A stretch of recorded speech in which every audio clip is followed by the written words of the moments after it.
Merci de toujours nous préférer pour vous informer. Mesdames et messieurs, bonsoir. Tout de suite, le sommaire.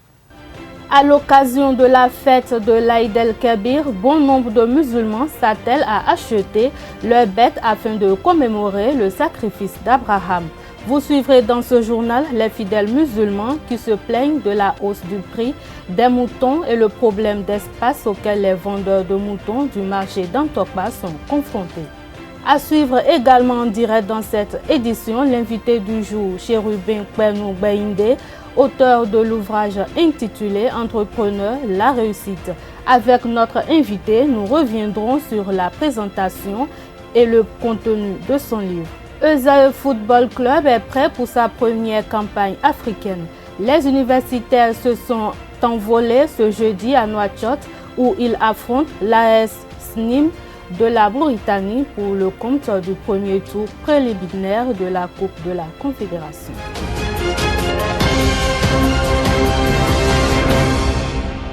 À nouveau, bonsoir. Comme je l'annonçais en titre, Chérubin Kpenou Gbaïndé est déjà installé sur ce plateau.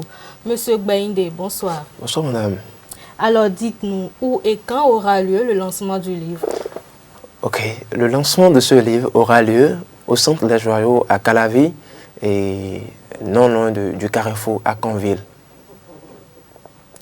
Pourquoi avoir choisi d'écrire ce livre? Ok, vous savez, moi-même je suis entrepreneur, nutrithérapeute, orateur en quelque sorte. Et j'ai choisi d'écrire ce livre pour montrer réellement les jalons conduisants, les jalons qui conduisent, qu'on appelle, à un réel succès entrepreneurial.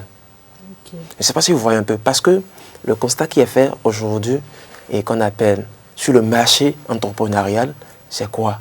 Tout le monde aspire au succès de leur entreprise. Mais ils ne savent pas réellement et qu'on appelle ce qu'il faut faire. Je ne sais pas si vous voyez un peu. Il est vrai qu'ils lisent sur les réseaux sociaux, sur le net, et sur les blogs, et ils entendent parler des thématiques de l'entrepreneuriat. Mais ils ne savent pas en réalité que c'est eux-mêmes. Je ne sais pas si vous voyez un peu. C'est pourquoi j'ai décidé de montrer réellement ce que c'est et qu'on appelle que l'entrepreneuriat. En fait, ce livre que j'ai décidé d'écrire va aider tout le monde. Il n'y a pas et qu'on appelle cette personne qui sera inclus et qui sera exclue. Comment se présente le livre? Bon, et ce livre, en réalité, il y a 9 séquences qui sont développées. Le livre d'ailleurs, il y a volume 1, volume 2, volume 3, volume 4, volume 5. C'est le volume 1 que nous allons lancer le 10 prochain, au Centre Les Joyaux. Donc, dans ce livre, on a eu à parler de l'état d'esprit, qui est la première séquence sur laquelle on a eu à parler. Et en plus de l'état d'esprit, nous avons abordé d'autres thématiques. D'autres thématiques qui peuvent aider les couples. C'est pourquoi je disais à l'entame que ce livre est appelé à aider tout le monde en réalité. Ok. Monsieur Gbaïndé, Oui. Un mot à l'endroit des partenaires. Bon, ce que je dirais un grand merci à ceux qui m'accompagnent précisément, et monsieur Albin Feliro, président de la CONEB, et puis monsieur qu'on appelle monsieur Eddy Baker, qui est un Ivoirien. En plus de ça, il y a des partenaires de taille qui m'accompagnent également, tels que mon job de parrain, et Centre Les Joyaux aussi, qui m'accompagnent également.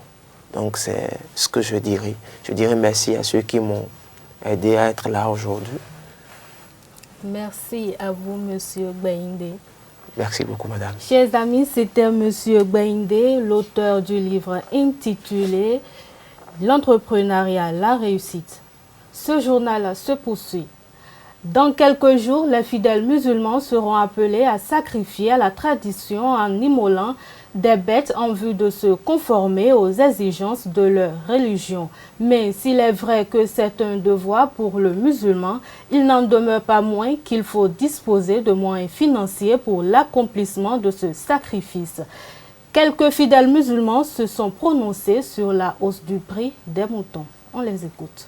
Nous sommes en train, on rend grâce à Dieu. Moi, je n'ai pas encore acheté mon mien, mais d'autres ont déjà acheté pour eux. Les moutons ne sont pas les mêmes.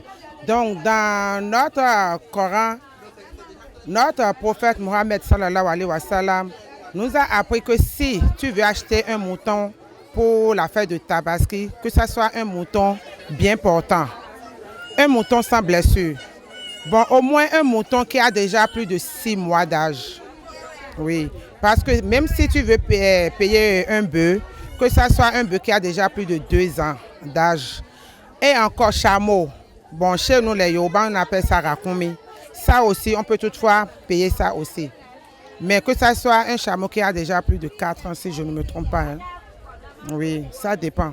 On est en train de se préparer correctement, seulement que par rapport à la crise financière qui est dans le pays, c'est ça qui fait que bon, on n'arrive pas vite à se jeter sur le terrain là où les moutons se vendent. Et en plus, selon les informations, on a appris que les moutons sont encore chers. Donc face à tout ça, en tout cas, on est en train de se préparer quand même.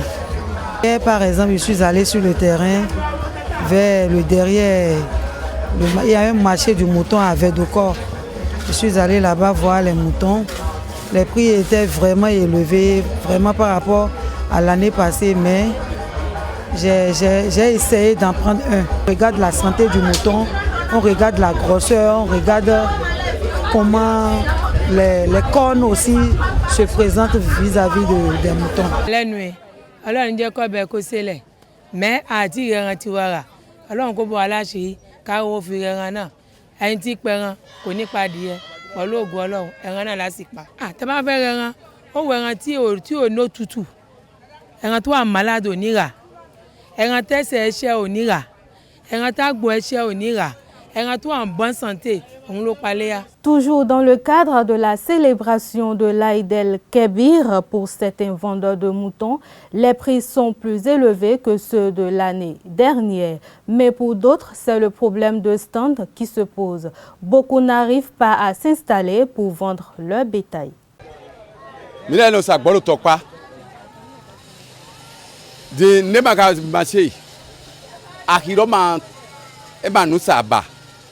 Ahire biegbre domi ogbodin ye de bewa momo ahie to mo saba to me ye no besi me de do no gbejile ye do henwa na mi le bo mi le no kholu isi bo mi no vo sara mele di ahire magatin na nu si saba ogbode ye bewa di akwa e be kon deji bo mele wa bo aka kwa bio ye no ho bo ma nu saba hero no si saro e matin na mi de pepe àwọn client de pepe ma bia hero me mo de mi le sumi wa fund yan mi mo exemplaire ton pe de bo mo ro de mi le sumi wa bo pon pa village di client de pepe ma te soro ji àwọn donc no si saro e matin na mi de pepe àwọn donc fi de client le sono gbonu klopo mo wa na mi yan bo le so bloqué ali ro ton moto me gan wa mi de keke me gan wa mi de no e kan wa mo ha ogbo ni me lo ho awe do po mi na hun mara de e bo ze de me donc mene le de maso ahiro mewa donc nous ezonu sisalo echi ejinami masa ne ko ye me pari aho e mbo mi du ahio ma yon debu ko ma tin to ko me debu to mi ga fi sisan ko ni mi sa ne ya parce que na ko na marché de yo ko ma to ko maison me le wa yon de ahina mo jodo mo yo na ibo le aka kwa santon di mi ka mi mo me de di akide wa ida yo mi mo ka me mo mi mo akida iton e ponte pelu gan ko iro ton fue dio me ka ye dio mi ko bren sisa o me la ko titon ma me ka ye dio awusa ayone de bukoton ka ye dio yoton. La floraison de stands de vente de fournitures scolaires à l'approche de la rentrée des classes est rentré dans les habitudes du Bénin depuis quelques années. Ces stands sont confrontés de plus en plus à une baisse croissante de l'affluence qui pourtant ne réussit pas à les décourager. C'est le constat fait par une équipe de notre rédaction. Suivez. Bon, la rentrée n'a pas encore commencé, mais elle s'annonce. Donc les parents viennent, mais timidement. Ils viennent timidement. Il y a certains parents qui anticipent et qui vont déjà chercher les listes de fournitures et viennent se servir. Mais il y en a d'autres qui viennent et c'est parce que c'est les cours de vacances, ils viennent prendre un peu de fourniture seulement pour permettre à leurs enfants de suivre les cours de vacances, juste ça. Donc l'affluence n'est pas encore grande. Nous attendons une semaine, 2 semaines à l'approche de la rentrée pour bénéficier un peu de ce marché-là. La vente des fournitures, là, bon, c'est pas mal. Comme la rentrée n'a pas encore débuté, là, les clients viennent peu à peu. Ils viennent acheter. Bon, d'autres disent qu'ils vont acheter en attendant, d'autres disent que la rentrée n'a qu'à commencer avant qu'ils n'achètent. Bon, mais c'est pas mal, la vente n'est pas mal. On espère qu'ils viennent, nombreux même, payer les fournitures. L'évaluation des agents reversés en agents contractuels de l'État en 2008 au primaire et au secondaire général, le compte rendu d'actes de vandalisme sur des équipements publics munis de systèmes d'alimentation scolaire et la restructuration de la société d'exploitation du guichet unique du Bénin Ségum SA étaient entre autres décisions prises au cours de la rencontre hebdomadaire du Conseil des ministres de ce mercredi 7 août 2019. Suivons le ministre des Affaires étrangères et de la coopération, Aurélien Agbenossi, pour en savoir davantage. Évaluation des enseignants reversés en agents contractuels de l'État en 2008 au primaire et au secondaire général. Les différents diagnostics des sous-secteurs de l'enseignement primaire et secondaire général ont révélé, sur les 10 dernières années, un faible niveau de performance des élèves. Cette situation s'explique entre autres par la qualité de l'enseignement dispensé et par le manque d'enseignants qualifiés. C'est donc dans le but de fournir une meilleure formation aux apprenants, en s'assurant de la qualification des animateurs de l'école, que le gouvernement a décidé d'organiser cette évaluation. Elle vise principalement à identifier les besoins en renforcement des capacités des enseignants concernés afin d'y apporter des réponses appropriées.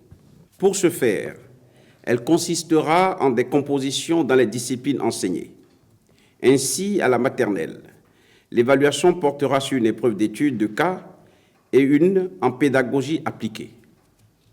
Au primaire, il s'agira de 2 sujets au choix, portant sur une étude de cas en pédagogie appliquée et une épreuve de mathématiques. Pour les enseignants du secondaire, l'épreuve portera et permettra d'évaluer les connaissances théoriques et professionnelles en fonction des cycles où ils interviennent. En autorisant la tenue de cette évaluation pour le samedi 24 août 2019 sur toute l'étendue du territoire national, le Conseil des ministres tient à rappeler qu'elle est obligatoire. En conséquence, il invite tous les enseignants concernés à y prendre part et les rassure que toutes les dispositions sont prises pour le bon déroulement des compositions. Compte rendu d'actes de vandalisme sur des équipements publics munis de systèmes d'alimentation solaire. Le ministre des Infrastructures et des Transports a fait au Conseil un compte rendu relatif à la recrudescence dans nos contrées de vols de batteries et accessoires de lampadaires ou autres équipements publics dotés de systèmes d'alimentation solaire. Un tel fléau, qui prend une ampleur inqualifiable, est déplorable et condamnable à tous égards. Il crée de graves préjudices, non seulement à l'État, mais aussi et surtout aux communautés bénéficiaires de ces investissements, réalisés à des coûts élevés, avec des fonds du contribuable. Le Conseil saisit donc l'occasion pour rappeler aux auteurs de ces vols et à leurs receleurs que ces faits répréhensibles qui traduisent une certaine faillite morale seront réprimés avec la dernière rigueur. Aussi, exhorte-t-il les populations à assurer une surveillance citoyenne de ces biens communs et à dénoncer tout individu coupable ou complice de tels actes de vandalisme. Les ministres en charge de l'Intérieur et de la Justice sont formellement instruits à cet effet. Restructuration de la société d'exploitation du guichet unique du Bénin, Ségub SA.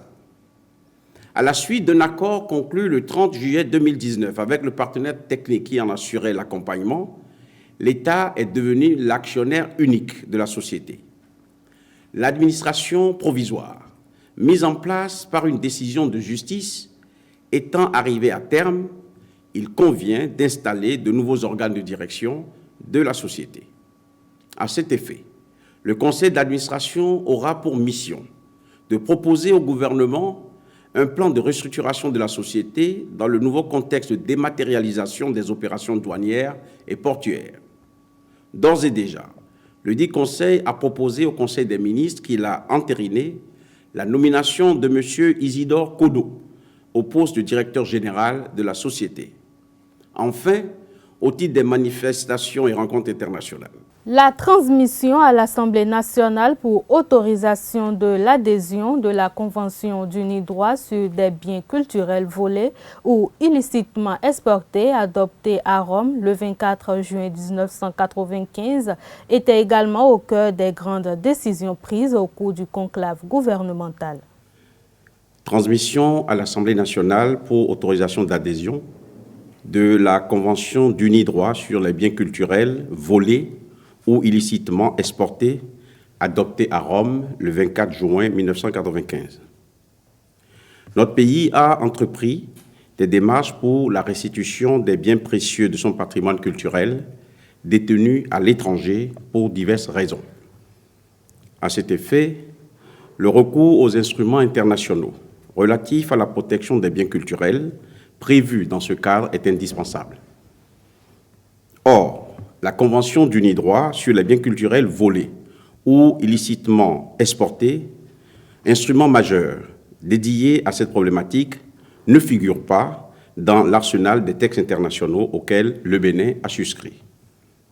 Cette convention a procédé à une uniformisation des règles de droit international privé applicables à ces cas de figure, particulièrement les règles relatives, entre autres, à la qualification des situations, aux délais d'action et de prescription, aux modalités de règlement.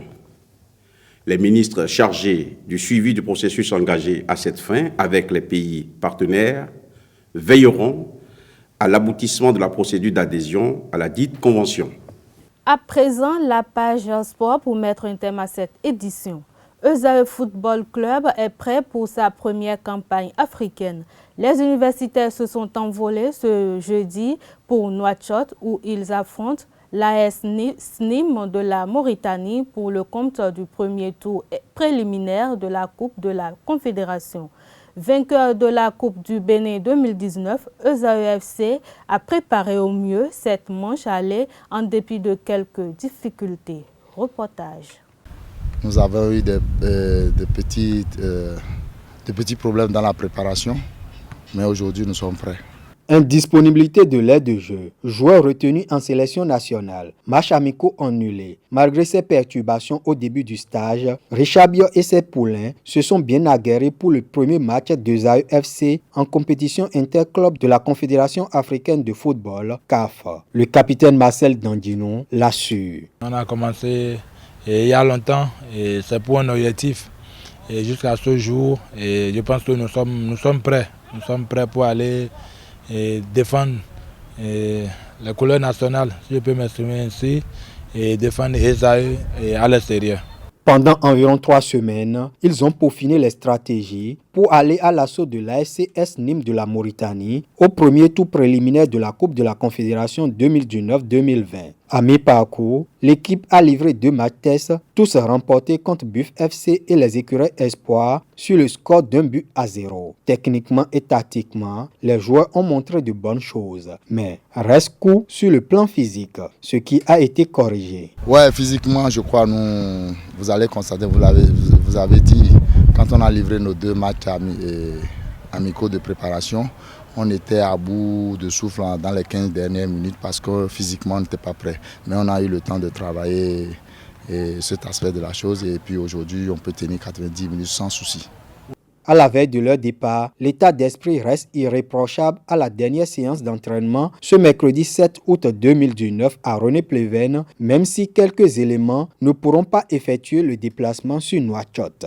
D'abord, chez moi, le moral est toujours haut et je pense pour le groupe, et nous sommes hyper motivés. Nous sommes motivés et je pense que les dirigeants sont en train de faire de leur mieux pour que l'équipe soit en forme et mentalement prêt. Je me sens bien. Déjà, nous formons déjà une famille. Et puis le club où j'ai quitté pour venir ici, c'est déjà la même chose. Voilà, on fait les entraînements, tout va bien pour le moment. Pour le voyage, je pense que je suis prêt pour le voyage. Et c'est une chance aussi pour moi de jouer une compétition africaine. Les universitaires vont découvrir le samedi 10 août la compétition africaine, tout comme leurs adversaires. Mais ils savent comment déjouer leur système. On ne connaît pas l'adversaire, mais selon nos informations, c'est les gens qui ont l'expérience. Mais on va prouver que nous aussi, on s'est manipulé au football. Inch'Allah, on va pas aller là-bas faire pied de figure. Nous jouons à l'extérieur, il s'agira pour nous de jouer compact, ne pas libérer les espaces, fermer les espaces, essayer de contenir l'adversaire. Et bon, nous ne connaissons pas l'adversaire et procéder peut-être certaines fois en contre-attaque. Mais une chose est sûre, nous allons jouer compact dans un bloc très compact pour éviter de se faire surprendre. Et dès que nous allons connaître l'adversaire au match aller, je crois au retour, et la différence se fera. La manche retour se tiendra le 25 août prochain à Cotonou. Le directeur sportif de ZAEFC, Quentin Didavi, chef de la délégation, revient sur les dispositions prises par la direction du club dans le cadre de cette expédition mauritanienne. On l'écoute. Au niveau de l'organisation, nous avions, par le biais de la Fédération béninoise de football, saisi la Fédération mauritanienne de football pour que la loi de la réciprocité se fasse, parce que la Mauritanie, c'est un pays que nous ne connaissons pas beaucoup, et comme ce n'est pas l'équipe nationale, nous ne pouvons pas parler de précaution, aller prendre hôtel, aller faire ci, aller faire ça, et nous avons demandé à la Fédération mauritanienne de nous aider. Les discussions avaient déjà abouti, disons verbalement, lorsqu'ils nous ont demandé de formaliser. Et puis la fédération, le secrétaire général de la fédération nous a beaucoup aidé. Il nous a aidé à vite envoyer une correspondante dans ce sens. Malheureusement, c'est avant-hier, c'est-à-dire à moins d'une semaine de la rencontre, que la partie mauritanienne nous saisit pour dire qu'elle ne veut plus de réciprocité. Et que, selon les informations, le Bénin n'est pas sérieux, vu ce qui s'est passé à la CAN. Bref, n'ont pas compris. N'ont pas compris ce qu'ils voulaient dire par là. Ils disent qu'ils auraient souhaité, si le match aller était au Bénin, faire cette expérience avec nous, mais compte tenu du fait que le retour est au Bénin, qu'ils ne veulent pas s'aventurer. Bon, nous avons essayé de prendre les taureaux par les cornes. Actuellement, nous avons déjà un hôtel à Nouakchott qui nous a réservé. Nous irons là-bas avec le catch pour régler nos nuitées, et puisque toute la délégation sera prise en pension complète. Et puisque c'est nous-mêmes qui prenons notre hôtel, il n'y a pas de risque. Et sur le terrain, nous allons essayer de voir ce qui va se passer. Le médecin de l'équipe est là, le kiné de l'équipe est là, donc ils vont aider la restauration de l'hôtel à concevoir les mets qui pourront aller aux joueurs pour qu'on ne parle pas d'intoxication alimentaire. Donc voilà les dispositions que nous avons prises. Alors, ce qui nous a surpris encore, c'est qu'on nous demande de payer nos visas. Le visa en Mauritanie est de 40 €, parce qu'en temps la Mauritanie a quitté la CEDEAO.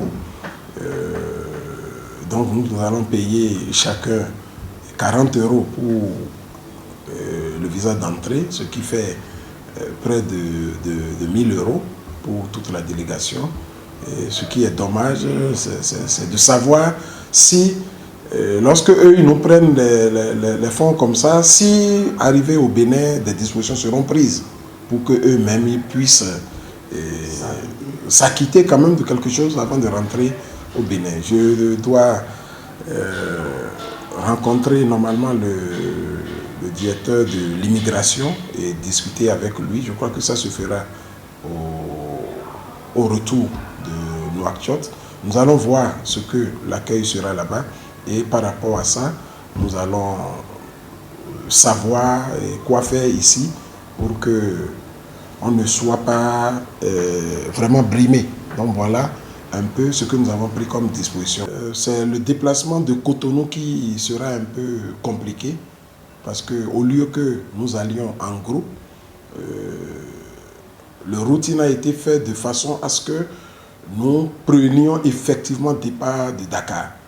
C'est seulement à Dakar que tout le groupe Esaïe se retrouvera dans Air Mauritanie pour rallier à 4 h du matin, si Dieu le veut, et Nouakchott. Donc à ce niveau, je crois que ça va être Cotonou, Abidjan pour certains, et Abidjan et Dakar, Nouakchott. Ce sera Cotonou, Ouaga pour d'autres, Ouaga, Dakar, Nouakchott. Bref, les dispositions sont prises pour que déjà à 19 h ou à 20 h, nous nous retrouvions tous à Dakar pour que à 3 h du matin, on continue sur Nouakchott.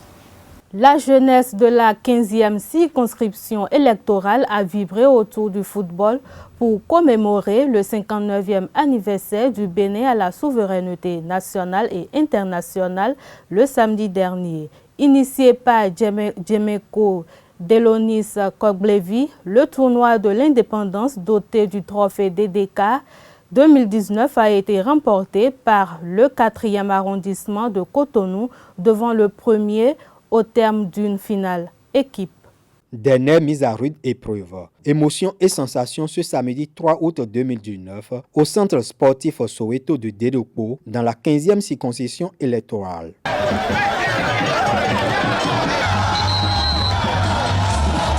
Le 4e arrondissement de Cotonou soulève le 6e trophée DDK au bout du suspense. Opposé au premier arrondissement en finale, il a battu à la séance des tirs au but 4-3 après 12 tentatives et un score nul et vierge à l'issue du temps réglementaire. Oui, on n'a vraiment pas démérité, on a donné le meilleur de nous pour le match et on a joué les phases de poule, tout ça. Mais on était sûr de gagner la coupe quand même. Je l'avais déjà promis à Laura que mon quartier aura cette coupe, mon arrondissement aura cette coupe.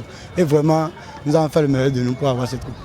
La joie de Pires Couton contraste avec la déception de Irarion Ronza, capitaine du premier arrondissement. Son équipe a maîtrisé le match, mais ses coéquipiers élus n'ont pas réussi à trouver la faille. Ça fait un peu mal. Je suis beaucoup déçu de ce qui vient de se passer. C'est ce que Dieu a voulu. On a fait de nos mieux, mais ça n'a pas marché. On a été vaincus. Mais peut-être dans les jours à venir ou pour les prochaines éditions, peut-être on sera les vainqueurs. S'il plaît à Dieu. Pour les vainqueurs, peu importe la manière, l'essentiel était d'arriver à bout de leurs adversaires. Pour nous, la domination compte peu. Pour nous, c'est dans le meilleur de nous pour gagner. Quel que soit ce qu'ils ont eu à faire, ils nous ont dominé, tout ça. C'est pas l'important. On a eu la coupe, c'est l'important pour nous ce soir. Avant la finale de la 6e édition du tournoi de l'indépendance doté du trophée DDK, le promoteur Djemeko Delonis Koglevi, deuxième secrétaire parlementaire à la 8e législature, a rechaussé les crampons aux côtés de deux de ses collègues à l'Assemblée nationale, Epiphane Honfort et Hippolyte Razmer, pour un match d'exhibition contre les membres du comité d'organisation. Le public a notamment admiré au cours de cette opposition l'aile de pigeon fait par DDK.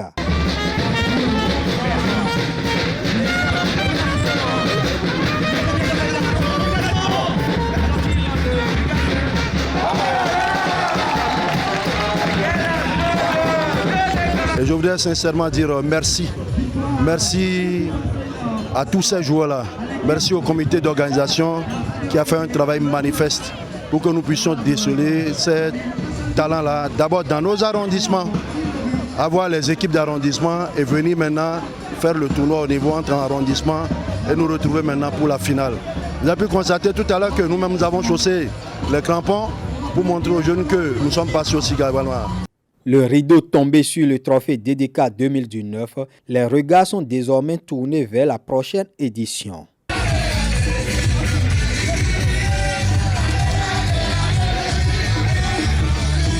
Ce journal a été préparé par l'ensemble de la rédaction. Merci de votre aimable attention. Passez une excellente soirée. Bonsoir.